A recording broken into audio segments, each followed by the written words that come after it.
Okay, class 12th का एक very important chapter है जिसका नाम क्या है, सॉल्यूशन। अब सॉल्यूशन जनरली होता क्या है, मैं आपको डीप के अंदर पूरा एनालिसिस के अंदर पढ़ाऊंगा मैं आपको कि सॉल्यूशन किस टाइप के होते हैं, कितने टाइप्स के होते हैं, और गैसियस मिक्सचर कौन से होते हैं, और उसके अंदर भी कितने टाइप्स के सॉल्यूशंस होते हैं। ये सब कुछ हम कंप्लीटली पढ़ेंगे, जो कि केमिस्ट्री का बहुत इंपॉर्टेंट पार्ट है। चलिए स्टार्ट करते हैं। तो बात करते हैं किसकी, सॉल्यूशन की। आखिर सॉल्यूशन है क्या?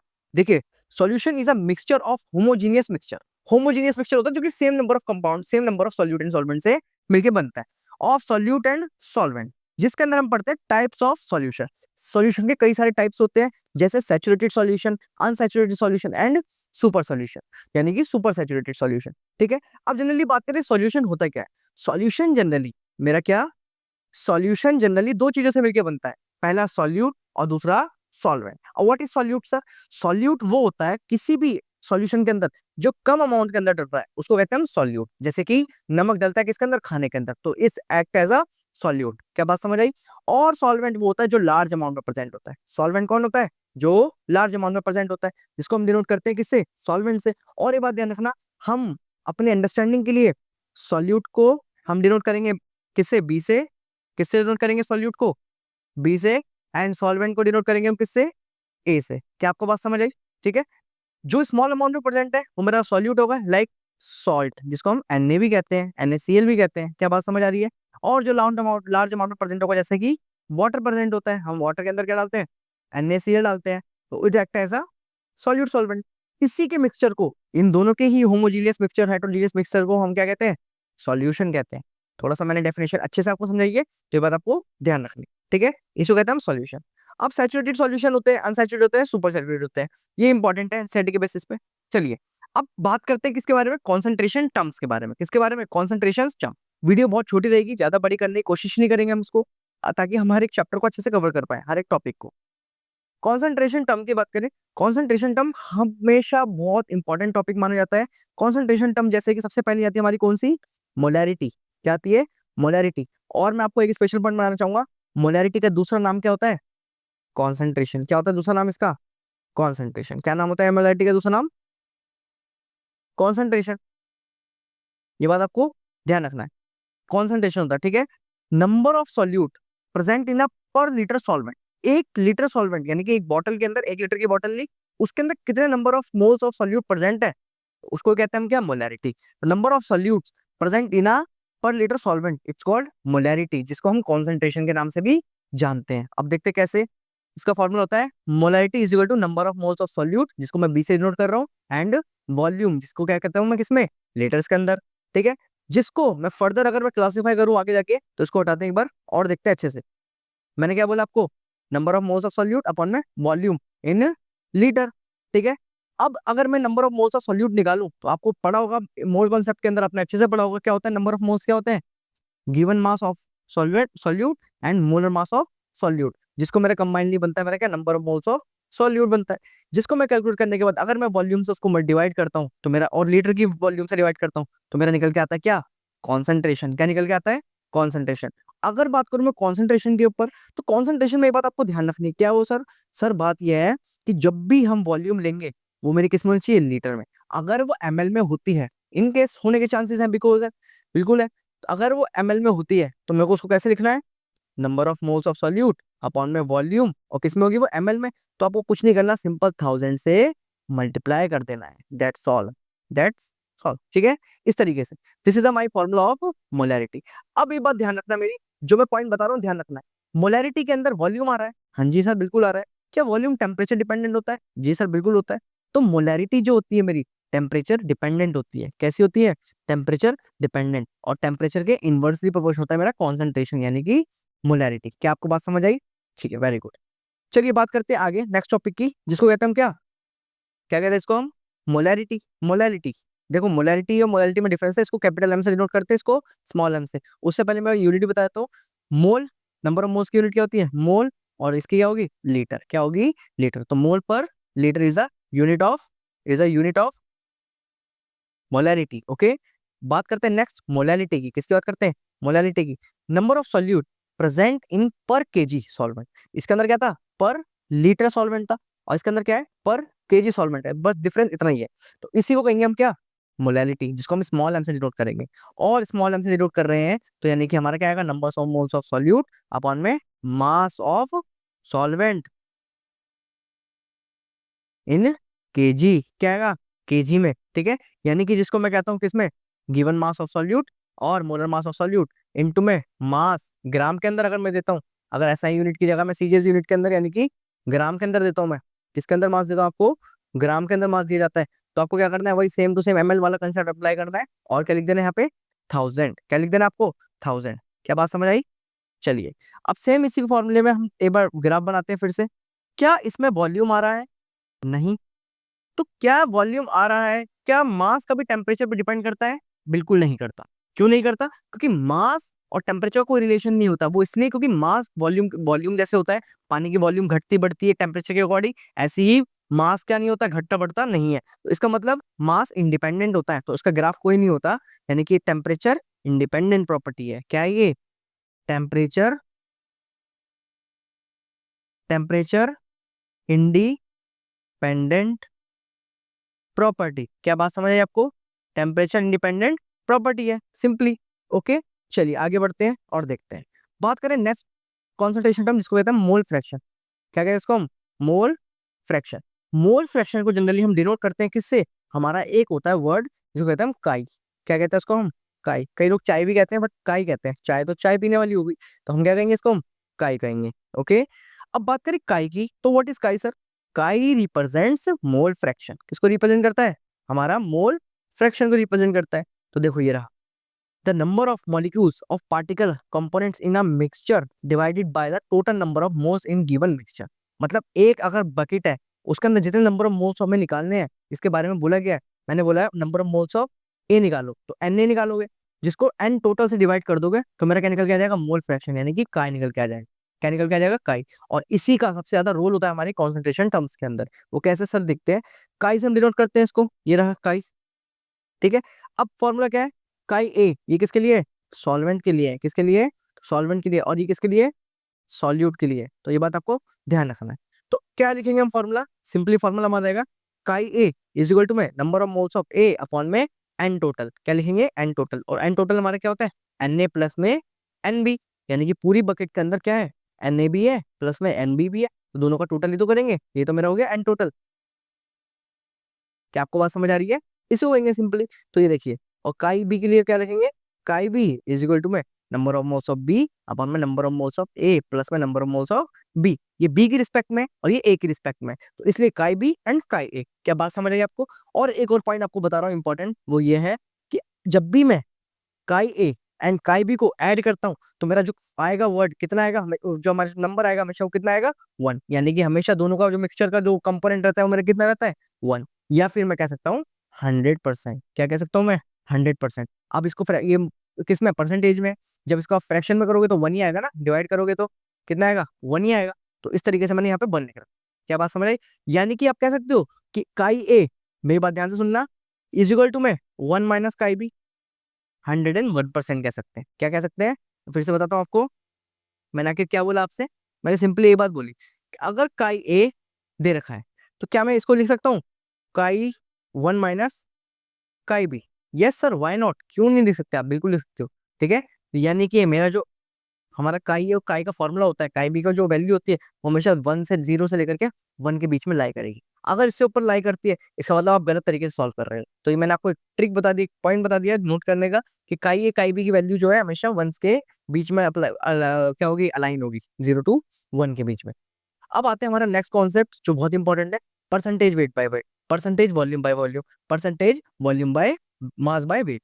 इसको हम क्या कहते हैं सर, आप कभी भी ना देखना, जब भी आप कहीं पे भी मेडिकल पे जाते हो, कोई भी आप क्या करते हो, कोई भी आप ट्यूब वगैरह खरीदते हो अपने दवाई का वगैरह का, तो उस पर लिखा होता है percentage weight by weight, percentage volume by weight, ये सब लिखा होता है। व्हाट इज दिस रिप्रेजेंट, ये रिप्रेजेंट करता है उसके टोटल अमाउंट ऑफ मास कितना परसेंट है उसके वॉल्यूम के अकॉर्डिंग। तो देखो कैसे, इसमें क्या बोला गया है, परसेंटेज वेट बाय वेट। क्या बोला गया है इसमें, परसेंटेज वेट बाय वेट, जिसका मतलब क्या है, यानी कि mass of solute, mass of solution में कितना परसेंट है, और परसेंटेज है तो टोटल कर देंगे मल्टीप्लाई बाय 100। किससे मल्टीप्लाई कर देंगे, 100। तो mass of solute percent in mass of solution. और ऐसी वॉल्यूम आएगा, volume of solute present in a volume of solution, जिसको मैं मल्टीप्लाई कर दूंगा 100 से, तो मेरा क्या निकल के आ जाएगा, परसेंटेज वॉल्यूम बाय वॉल्यूम। ऐसे आएगा मेरा क्या, परसेंटेज वेट बाय वॉल्यूम। तो मास ऑफ, ध्यान रखना यहाँ पे मास लिखा है मैंने, यहाँ पे वॉल्यूम वॉल्यूम तो मास मास था, मास ऑफ सॉल्यूट अपॉन में वॉल्यूम ऑफ सॉल्यूशन इनटू में 100, it represents my volume, mass by volume. क्या रिप्रेजेंट करेगा, मास बाय वॉल्यूम। तो ये कहाँ यूज होते हैं, केमिस्ट्री लैब्स के अंदर यूज होते हैं, और मेडिसिन में यूज होते हैं। कहाँ पे यूज होती है वैल्यूज, मेडिसिन में, ताकि हम उससे परसेंटेज का पता लगा सकते हैं कितना परसेंटेज पार्टिकल प्रेजेंट है या मास प्रेजेंट है किसी सॉल्यूट का। ओके, चलिए आगे बढ़ते हैं। इसी में बेसिक क्वेश्चन है, देखो कैसे क्वेश्चन आते हैं। इफ 5 ग्राम ऑफ केबीआर, क्या है ये, potassium bromide, is dissolve in 20 gram of water. अगर मैंने 20 ग्राम वाटर के अंदर, देखो 20 ग्राम ऑफ वाटर यहाँ पे सॉलिड में रखा है, ध्यान रखना, of water, find the percentage weight by weight. Percentage weight by weight निकालना है आपको। सिंपली क्या करना पड़ेगा, वही जो मैंने फॉर्मूला बताया आपको, क्या करना है, परसेंटेज वेट बाय वेट का फॉर्मूला लगेगा, क्या लगेगा, मास ऑफ सॉल्यूट अपॉन में मास ऑफ सॉल्यूशन इनटू में 100। अब यहाँ पे क्या बोला है, 5 ग्राम, और टोटल कितना है, 20 ग्राम। अब ये बात बताना है यहाँ पे, क्या बोला है इसमें, 5 gram KBr in 20 gram of solution. तो आप इसमें क्या करोगे, 5 ग्राम प्रेजेंट इन 20 ग्राम, इसका मतलब क्या हो गया, बाकी 15 ग्राम बचा। तो यहाँ पर टोटल क्या लिख देंगे हम, नीचे 20, और यहाँ पे लिख देंगे 5, क्या लिख देंगे 5, और यहाँ पर क्या कर देंगे हम, 100 से मल्टीप्लाई, यहाँ पे जाएगा 4 पे, यहाँ पे जाएगा 25 पे, और मेरा यहाँ पे जो आंसर आएगा वो कितना निकल के आएगा, 25%। क्या निकल के आएगा आंसर मेरा, 25, ये देखो कितना आंसर निकल के आएगा, 25%। This is my answer.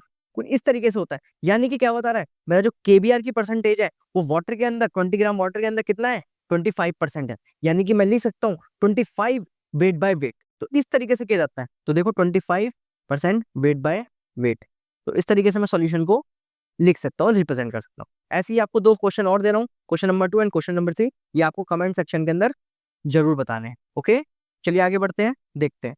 अब आता है हमारा नेक्स्ट कॉन्सेप्ट, पार्ट्स पर मिलियन। व्हाट इज पार्ट्स पर मिलियन, पार्ट्स वर्ड ही बता रहा है आपको। देखो पार्ट्स, कितने नंबर ऑफ पार्ट्स, पार्टिकल्स पर मिलियन, 1 मिलियन नंबर के अंदर कितने पार्ट्स प्रेजेंट है, पार्टिकल्स प्रेजेंट है, उसी को कौन बताना, हमारा पीपीएम, जिसको हम शॉर्टली बोलते हैं पीपीएम। अभी सर पीपीएम क्या होता है, पीपीएम एक यूनिट है, एक कॉन्सेंट्रेशन टर्म की वैल्यू, वो एक पार्ट है जिसको हम यूज करते हैं किसके अंदर, कैलकुलेशन ऑफ पॉल्यूशन। किसके अंदर यूज करते हैं, कैलकुलेशन ऑफ पॉल्यूशन। जब भी पॉल्यूशन वगैरह होता है उसकी जो पीपीएम वगैरह की वैल्यू के अंदर ही हम क्या करते हैं, उसको मेजर करते हैं। ये बात आपको ध्यान देना, ठीक है। अभी एप्लीकेशन बताऊंगा इसके, चलिए फॉर्मूला पढ़ लेते हैं। अब क्या आता है इसमें, सेम वही फॉर्मूला है, मास ऑफ क्या है, सॉल्यूट अपॉन में मास ऑफ सॉल्वेंट इनटू में 10⁶ है, क्योंकि यहाँ पर किसकी बात हो रही है, मिलियन की बात हो रही है। किसकी बात हो रही है यहाँ पे, मिलियन की बात हो रही है। तो यहाँ पर क्या लिख देंगे हम, 10⁶। क्या आपको बात समझ आ गई, क्या आपको बात मेरी समझ आई, 101%। ओके, चलिए बात करते हैं आगे, देखते हैं।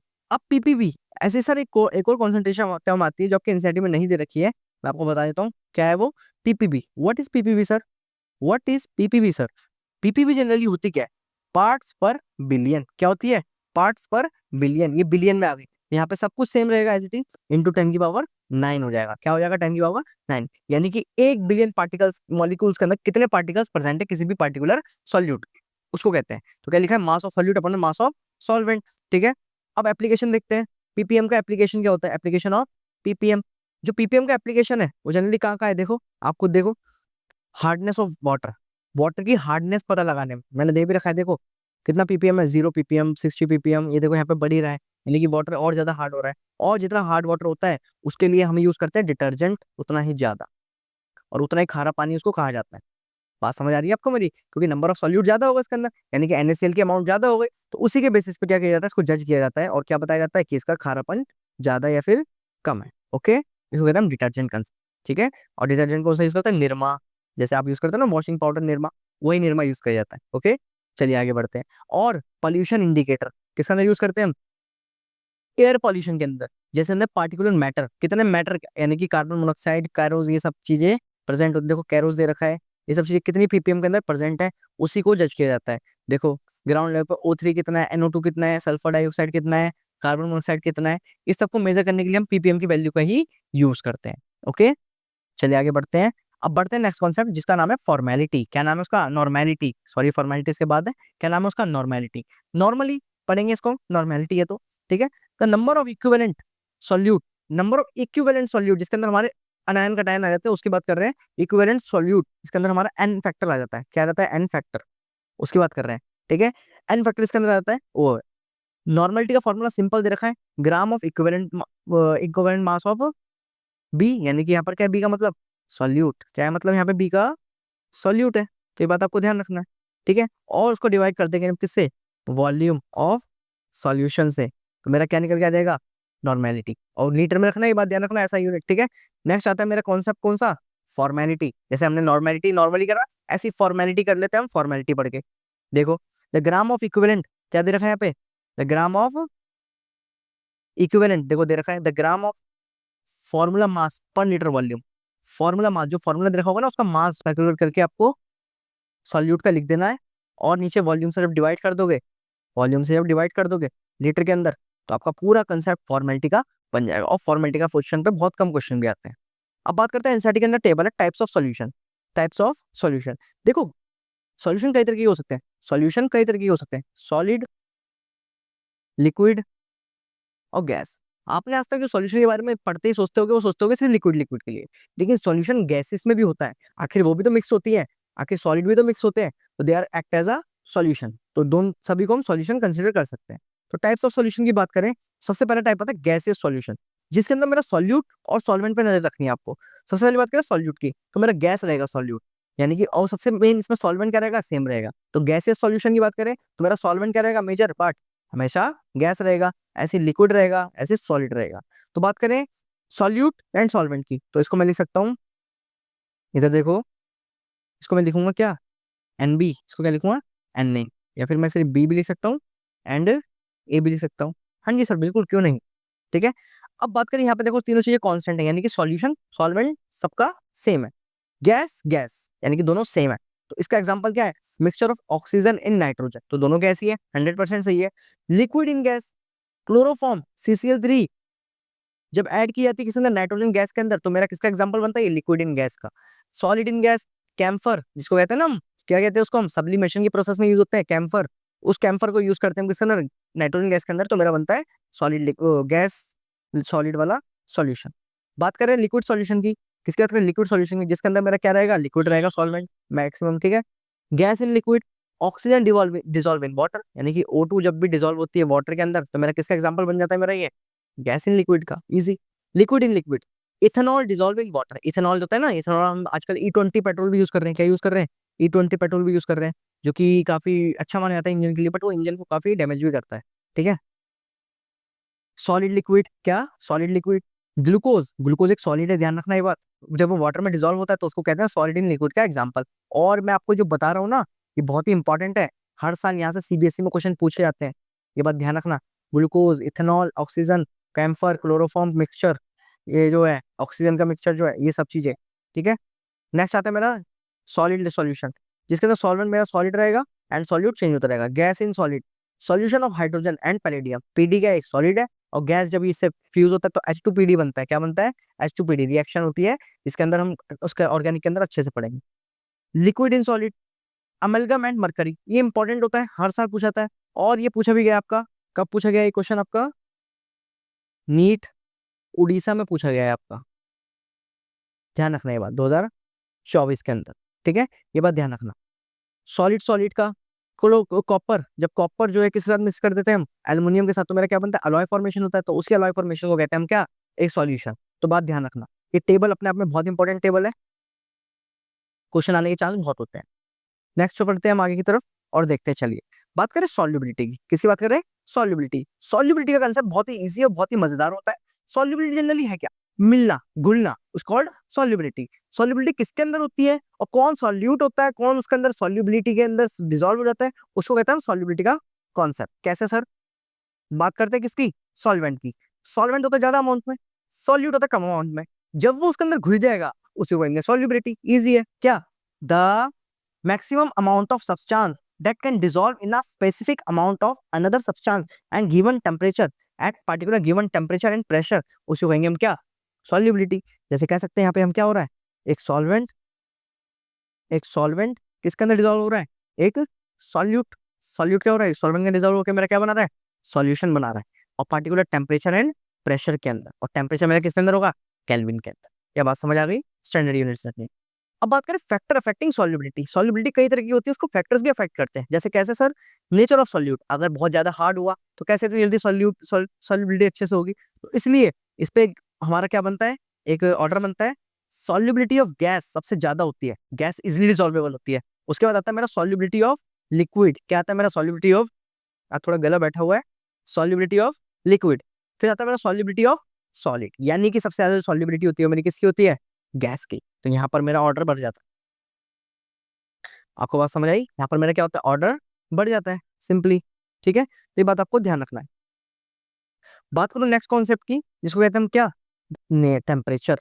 अब सॉल्युबिलिटी ना टेम्परेचर के डायरेक्टली प्रोपोर्शन होती है। क्या होती है, टेम्परेचर के डायरेक्टली प्रोपोर्शन। जैसे देखा होगा आपने, आप चीनी घोलते हो किसके अंदर, किसके अंदर घोलते हो, जब आप घोलते हो किसके अंदर, पानी के अंदर।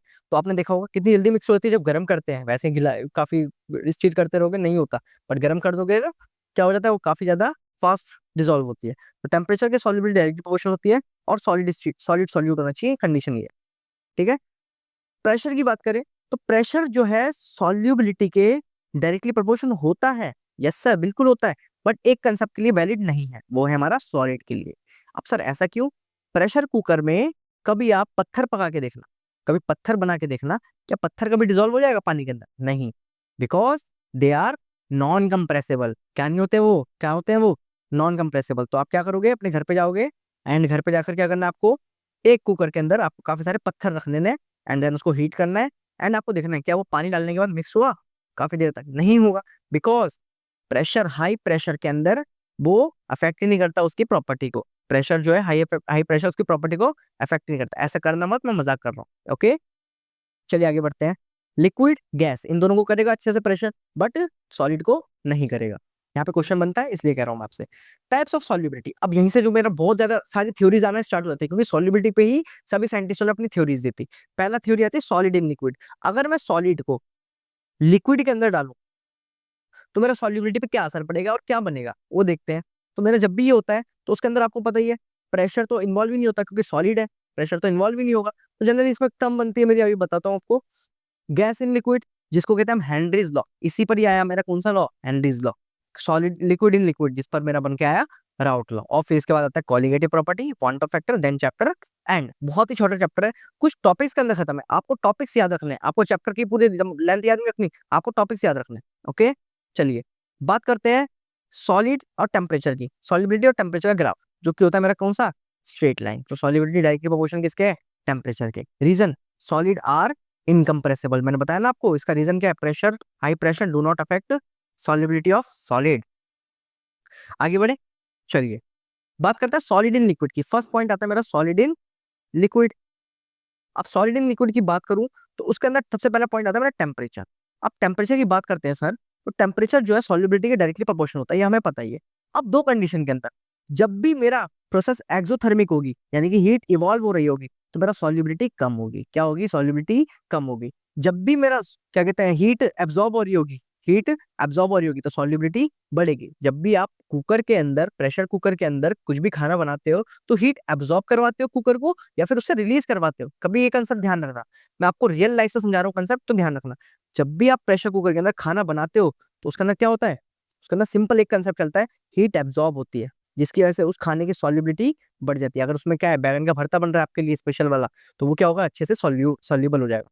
ठीक है, इसी पर बेस्ड हमारा एक कॉन्सेप्ट आता है ली चाटनियर प्रिंसिपल। बीच में एक साइंटिस्ट आते हैं हमारे, क्या नाम था उनका, ली चाटनियर। ली चाटनियर ने सिंपल एक बोला कि अगर कोई भी सिस्टम इक्विलिब्रियम में, क्या बोला उन्होंने, कोई भी सिस्टम अगर इक्विलिब्रियम में, ये जानना जरूरी है, कोई भी सिस्टम अगर इक्विलिब्रियम में, अगर उसमें मैं एक साइड कॉन्सेंट्रेशन बढ़ा देता हूँ या प्रेशर बढ़ा देता हूँ, तो मेरा जो इक्विलिब्रियम है वो चेंज होकर प्रोडक्ट साइड जाएगा। अगर मैं प्रोडक्ट साइड बढ़ा देता हूँ तो मेरा चेंज होकर रिएक्टेंट साइड आएगा। इसी को कहा गया है ली चाटनियर प्रिंसिपल। और वो इक्विलिब्रियम अपने आप को मेंटेन करने के लिए अपने आप को वापस उल्टा लेके जाएगा। मतलब कहने का ये है, देखो, when a system in equilibrium is disturbed, disturb कर दिया हमने, एक तरफ कंसंट्रेशन बढ़ा के डिस्टर्ब ही तो करते हैं इक्विलिब्रियम से, by change in condition like temperature, pressure and volume of a system will be shift to the contract, वो क्या लिखा है, काउंटर्ड, काउंटर जो उसकी काउंटर साइड है, अपोजिट साइड है, उस तरफ शिफ्ट हो जाएगा। That change re-establish a new equilibrium, वो न्यू इक्विलिब्रियम बनाने के लिए रीस्टैब्लिश करेगा अपने आप को। जनरली कोई भी अगर हम कम ज्यादा करेंगे तो वो क्या होगा, कम ज्यादा होगा एक forward reaction and backward reaction के बेसिस पे। ओके, चलिए आगे बढ़ते हैं। हमारा नेक्स्ट आता है प्रेशर। क्या आता है, प्रेशर। प्रेशर जो है सॉलिड के अंदर इन कोई मैटर नहीं करती, आपको पता है ये सॉलिड है, नॉन कंप्रेसिबल। आपको सिर्फ एक ही पॉइंट ध्यान रखना है, बिकॉज सॉलिड आर, आपको यही पॉइंट ध्यान रखना है, बिकॉज सॉलिड आर इनकम्प्रेसिबल। क्या होते हैं, सॉलिड आर इनकम्प्रेसिबल। यहाँ पे आपको कितनी भी अच्छे लेवल पे क्वेश्चन पूछ ले, आपको सिंपल एक आंसर देता है। अब बात करते हैं हमारा